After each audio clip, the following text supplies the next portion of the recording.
मन को शांत करना चाहिए,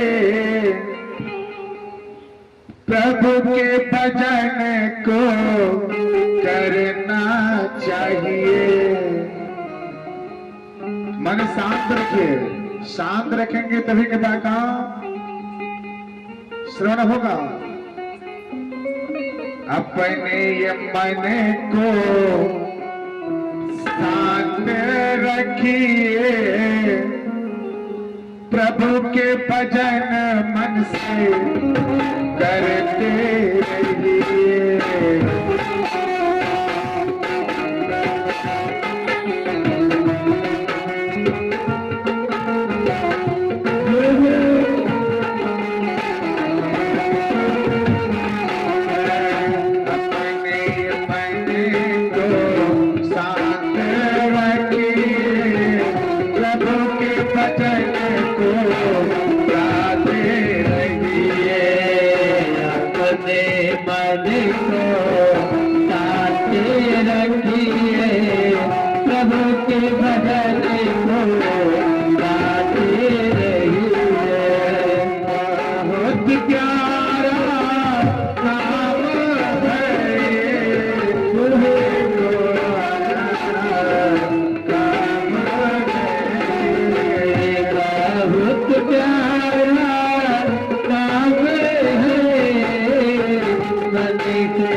पूरे दिन भर तो वार्तालाप करते हैं, घर गृहस्थी में जुट जाते हैं, लगे रहते हैं। बात तो कभी खत्म नहीं होता ना, बातों का अंत नहीं होने वाला है। आज 10 बात है, कल 100 बात हो जाएगा। ये बढ़ोतरी होता है, घटोतरी नहीं होता है, ये क्रमवाही बढ़ता रहता है। अगर घटोतरी किया जाए तो कम कभी नहीं होगा। सोचेंगे आज हम 2 शब्द कम बोलेंगे, नहीं कल 2 शब्द ज्यादा हो जाएगा। तो देखिए यही है अमर कथा। अमर कथा क्या? अमर कथा वो कथा है जो एक पति और पत्नी के रिश्तों पे एक कथा प्रसंग है। कैसे एक पत्नी और पति के रिश्तों में मिठास होना चाहिए, कैसे रिश्ते को संभालना चाहिए कि रिश्ता टूटे नहीं, बिखरे नहीं, संभाल के रखना चाहिए। ये नाते, रिश्ते, परिवार, घर गृहस्थी, संसार, ये क्या है? कुछ क्षणिक है, वो क्षण भर के रिश्ते हैं, सुख है। नाते हैं, नातों का क्या? ये रिश्ते बस सुख के साथी होते हैं, चाहे वो आपके करीबी क्यों न हो, आपके मित्र, आपके हित, ये सब सुख के साथी हैं। दुख के साथी, सच्चा दुख का साथी वही होता है जो आपका दुख में साथ देता है, वही तो आपका परम मित्र है। भगवान कृष्ण और सुदामा जी की मित्रता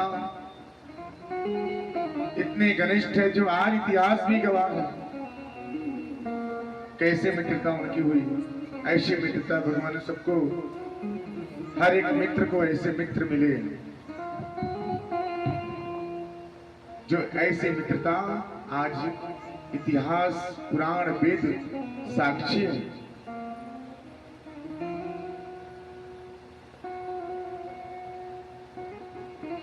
भगवान शंकर जी और पार्वती जी,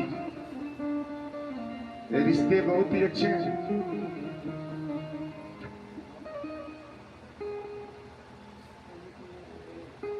पार्वती जी और शंकर जी का एक कथा प्रसंग है, ध्यान से सुनिएगा। अमर कथा साधारण कोई कथा नहीं है। इसको सुनने के लिए अपने हृदय को शांत रखें, चंचलता को त्याग दें, मन को स्थिर करें, तभी ये कथा का भाव समझ में आएगा।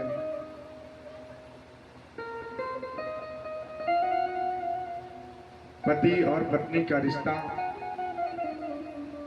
बध के आता है, ठाकुर जी की कृपा से ही सब कुछ होता है। चाहे आप अमीर हो या गरीब हो, गरीब के भी रिश्ते जो होते हैं वो बध के आते हैं, और अमीर के भी रिश्ते बध के आते हैं।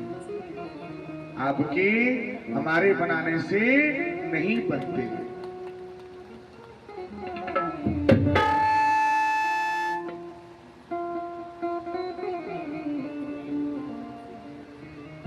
मांगा है प्रभु बस भक्ति देना, पति और पत्नी में प्रेम देना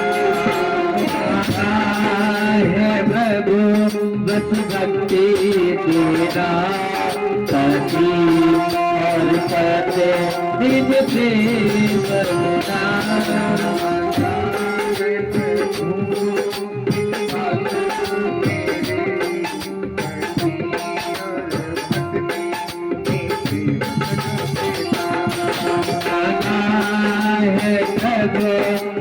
भक्ति देना, पति और पत्नी में प्रेम देना। चाहे कष्ट हो, चाहे दुख हो, चाहे कष्ट हो, चाहे दुख हो, चाहे कष्ट हो, चाहे कुछ हो, चाहे कष्ट हो, चाहे दुख हो, बसी साथ हो, बस मेरे पति साथ हो। बस आशिक देखा पति और पत्नी का प्रेम बनाए रखना। पता है प्रभु इस आशीष देखा पति और पत्नी में प्रेम बनाए रखना। चाहे सुख हो, चाहे कष्ट हो, चाहे दुख हो, चाहे कष्ट हो,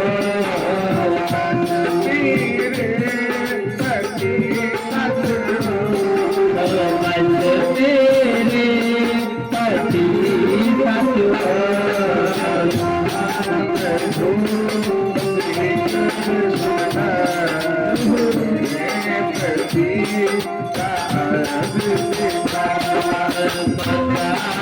प्रभु बस एक सुनो मेरे पति को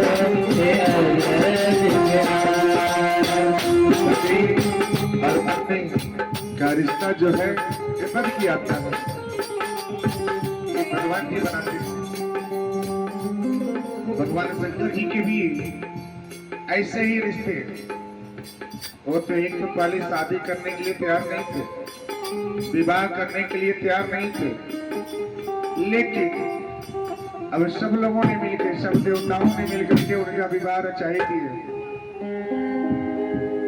अब रचा दिए, रचाने के बाद समय कुछ व्यतीत होता है। जब व्यतीत हुआ तो पति और पत्नी भगवान शंकर जी अपने कैलाश पर्वत में विद्यमान हैं। वहां पे नारद जी का आगमन होता है।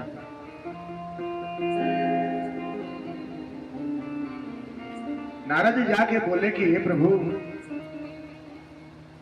ये बताइए कि पार्वती मैया आपसे कितना प्रेम करती हैं। ध्यान से सुनिएगा। पार्वती मैया आपसे कितना प्रेम करती हैं।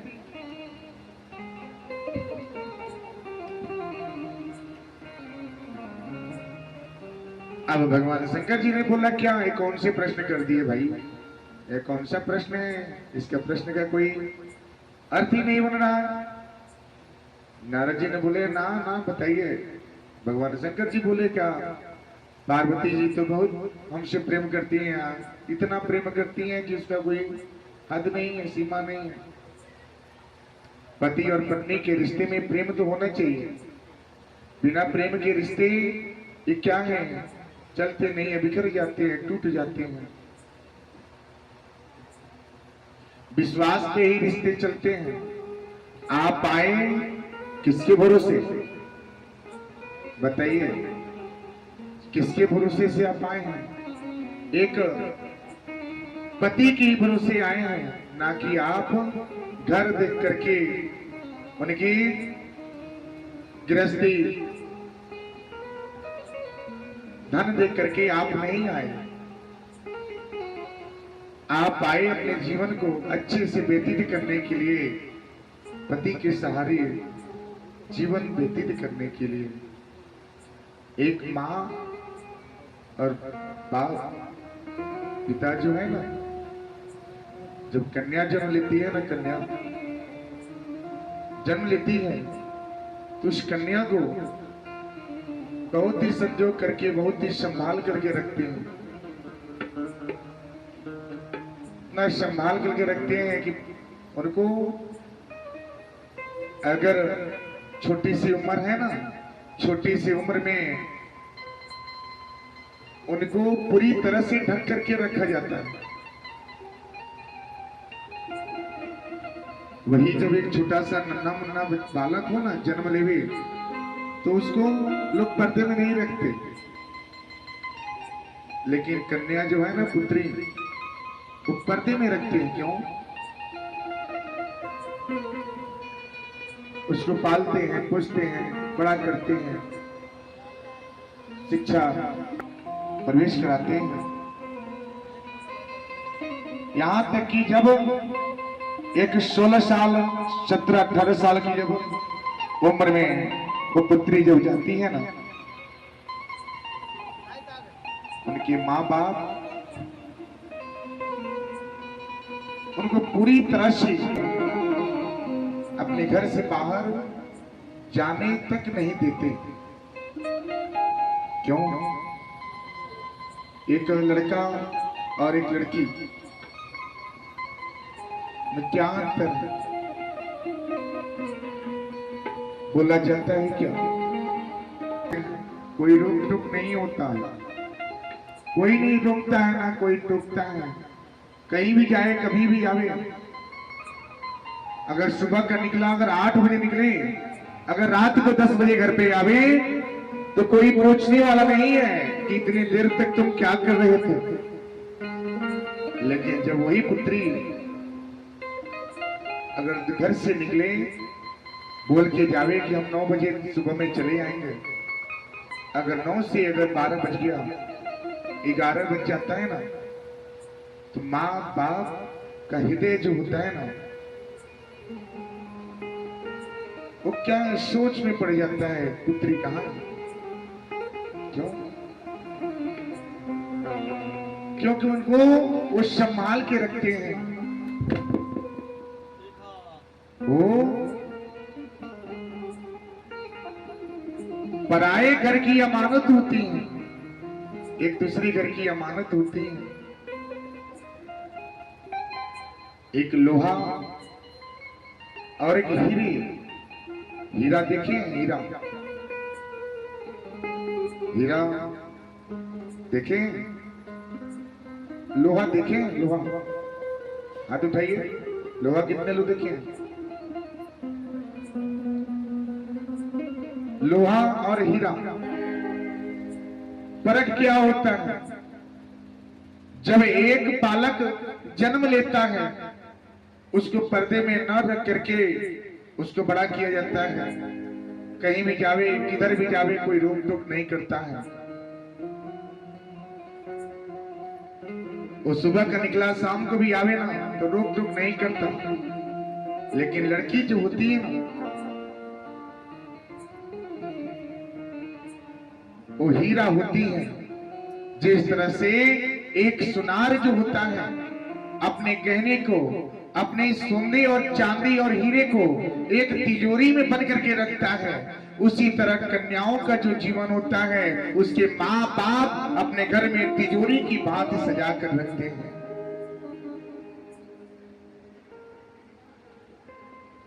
क्यों? क्योंकि लड़की जो है ना, हीरा होती है। इसलिए उनपे उनके माँ बाप उन पे दबाव देते हैं कि नहीं, जो वो करते हैं वो आप नहीं कर सकते। लड़के हैं, लोहा होते हैं, सरिया, सरिया देखें, कहीं भी फेंक दीजिए, कोई छूने वाला नहीं है, कोई नहीं छूने वाला। वो 2 रात नहीं, 10 रात भी वहां पड़ जाएगा, कोई छुएगा नहीं। लेकिन हीरे को अगर एक छोटा सा कंकड़ भी मिल जाए ना, वहां पे उनको पाने के लिए सब कुछ हो जाता है। उसी तरह कन्या जो है वो हीरा है, हीरे को कभी भी जतन करके रखना चाहिए।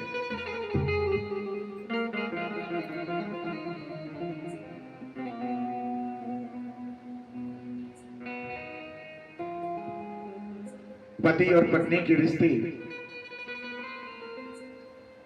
ऐसे ही हैं।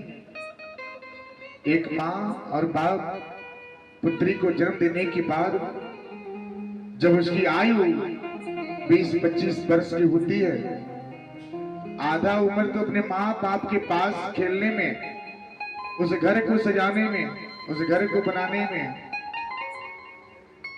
गुजर जाता है। बचा उसके पास 20-25 साल का जीवन। वो 25 साल की जीवन जो माँ बाप जिसके साथ रिश्ते देखते हैं उसके साथ विवाह हो जाता है। अब दुख हो सुख हो वहीं पे वो अपना जीवन व्यतीत करती है। वो सब कुछ भूल जाता है, माँ बाप का प्रेम सुख सब भूलना पड़ता है। क्यों? क्योंकि उसका असली घर जो होता है, हकीकत का जो घर है वो पति का घर होता है।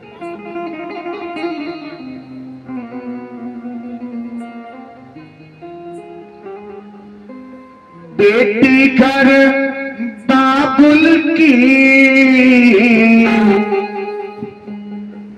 किसी और की अमानत है।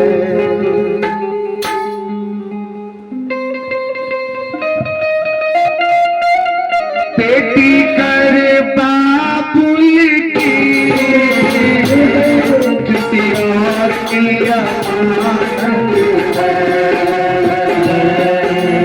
बेटी घर बाबुल की किसी और की अमानत है। छोड़ इस बगिया को, छोड़ इस बगिया को, बगिया का सजाना है। छोड़ इस बगिया को, बगिया का सजाना है। छोड़ इस बगिया को, बगिया का सजाना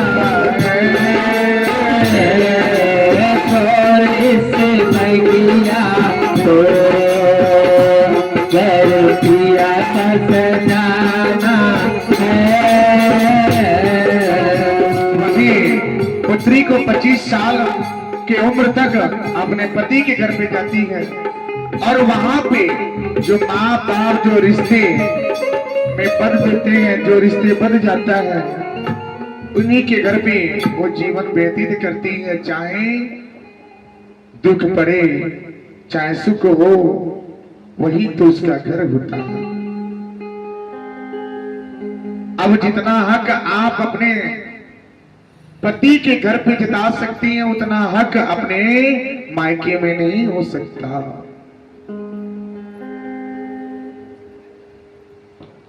नहीं हो सकता मेरे भैया।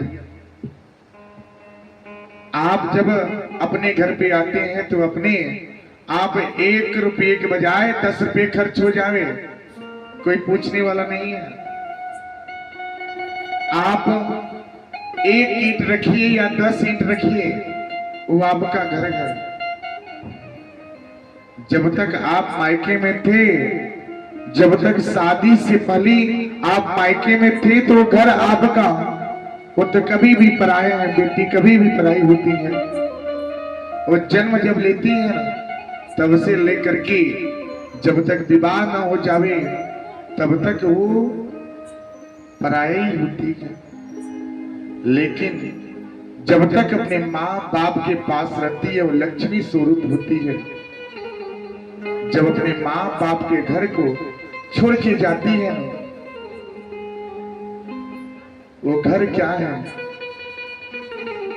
सूना हो जाता है और वो गरीबी का दुख का सामना करना पड़ता है।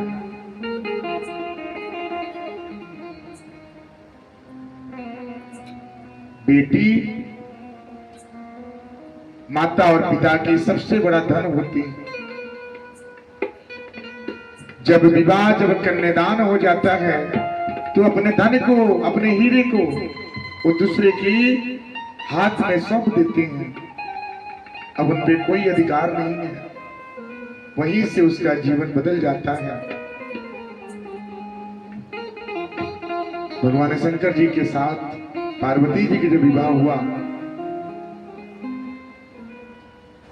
भगवान शंकर जी के पास जाकर के जब नारद जी ने ऐसे ही प्रश्न रख दिए, उन्होंने बोला क्या, हम तो बहुत प्रेम करते हैं।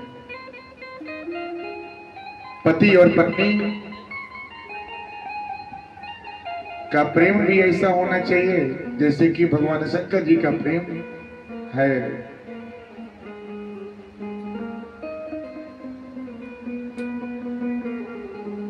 बहुत से ऐसे हैं जो पति देव पे ही बरस जाते हैं।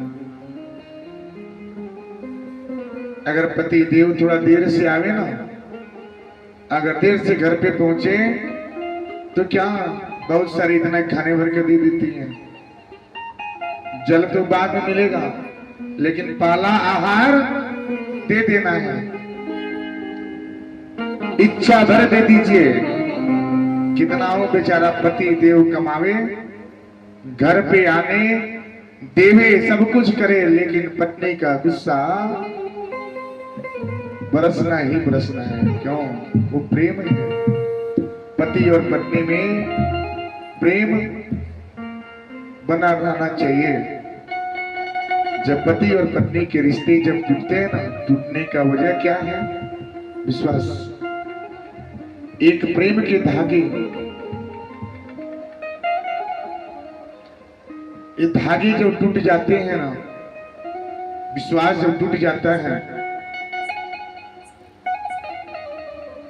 कितना हो आप विश्वास करें, जितना हो आप उस पर विश्वास जतावें, वापस नहीं आ सकता।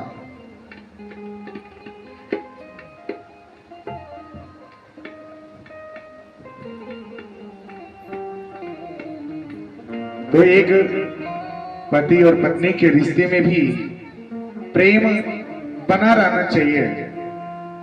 जो स्त्री अगर पति का सम्मान न करे, घर के पति का सम्मान न करे, उस घर में सुख शांति प्रतीक नहीं होता है। कितना हो धन आवे, ध्यान से सुनिएगा, ये सबसे बड़ा मूल मंत्र है। कितना हो आप धन कमाएं, कितना हो आपके घर पे धन बरसे, अगर पति और पत्नी में रिश्ते में अगर मिठास नहीं है, वाणी में प्रेम नहीं है, वो वाणी कंगाल बना देगा। आपके हाथ में गरीबी की रेखाएं बरस जाएगी। जो स्त्री अगर रात में बासी जल रख करके सुबह वो जल अगर घर से बाहर अगर फेंकी, उस घर में धन बरकत नहीं होता। ध्यान से सुनिएगा।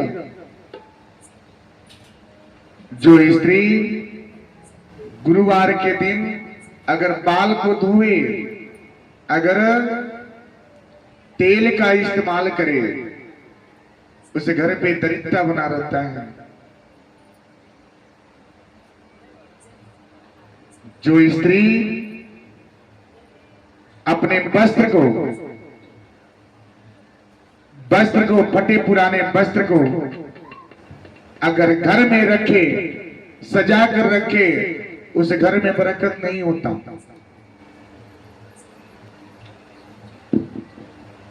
जो स्त्री सूर्योदय के बाद स्नान करे, सूर्योदय के बाद बिस्तर छोड़े, उस घर में दरिद्रता बना रहता है।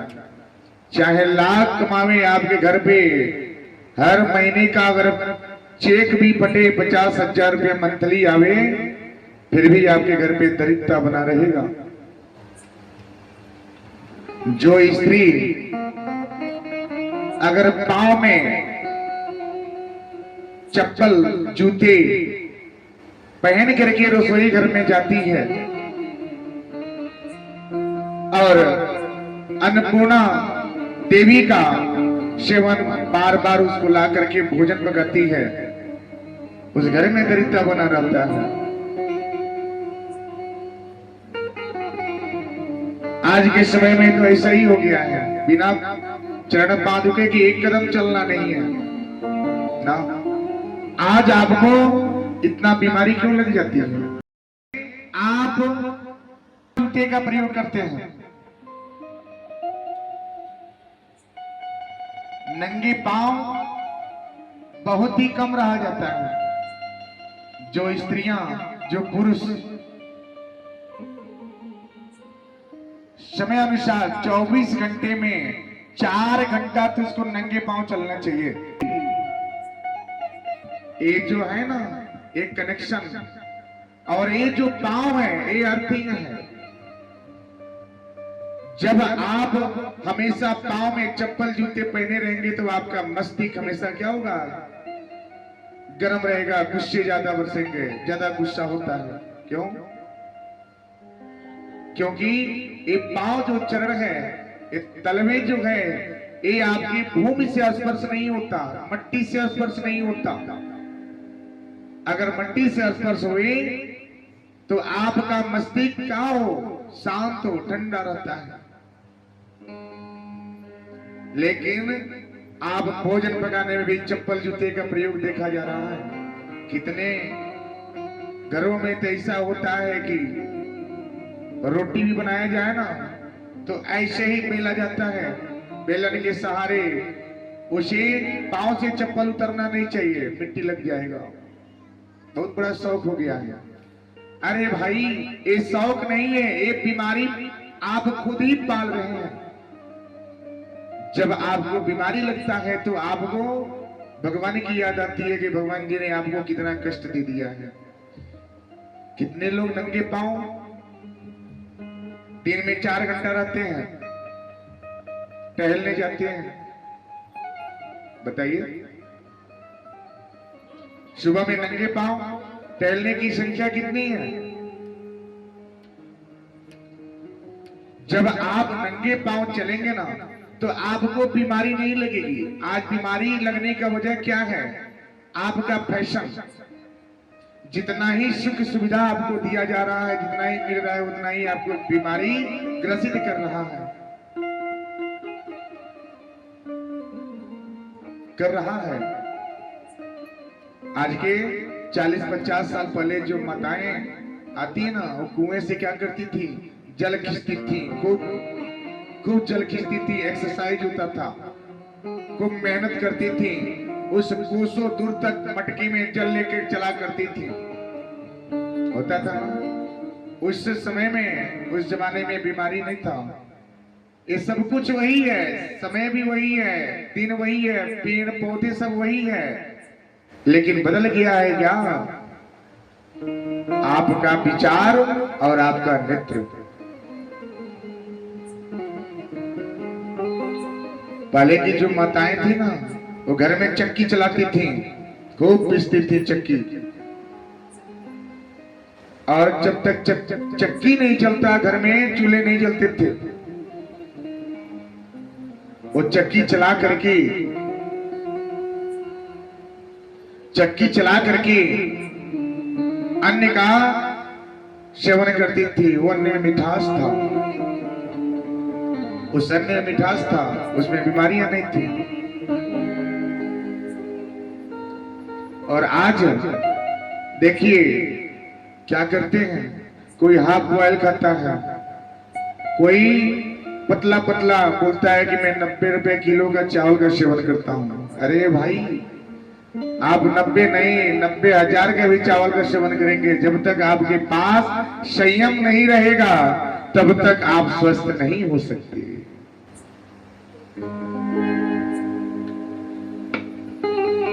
पहले परिश्रम हुआ करता था, परिश्रम करते थे, मेहनत करते थे। और आज अगर 1 घंटा बोल दिया जाए यहाँ से आपको मैनपुर माता जी का दर्शन करने पैदल जाना है, यहाँ से उस 2 किलोमीटर गए, थक गए, बोले क्या अब चला नहीं जा रहा है। कहां से आप वही अन्न का सेवन, बस अन्न आपको तृप्ति हो रहा है, लेकिन आपके पास बीमारियां ग्रसित हो रही है।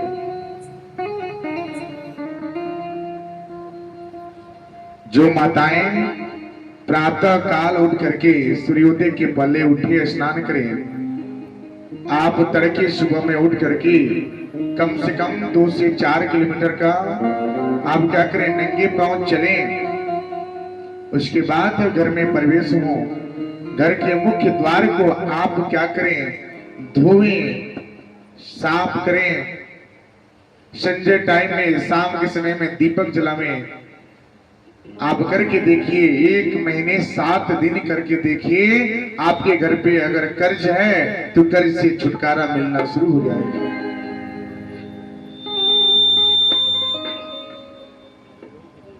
जिससे घर में देर से जो बिस्तर छूटता है वो बीमार ज्यादा होता है। तो देर से सोने वाले की संख्या कितनी है बताइए। आज के समय में बहू जो है ना वो देर से सोती हैं। सास को थोड़ा सा लेट हो जाए तो चल सकेगा, लेकिन बहुएं जो है ना 7 बजे तक सोती हैं। सासू माँ है ना, घर के आंगन पोछे जो रहेगा वो करेंगे, आराम से उठेंगे 7 बजे। तो ऐसा ना होने दें।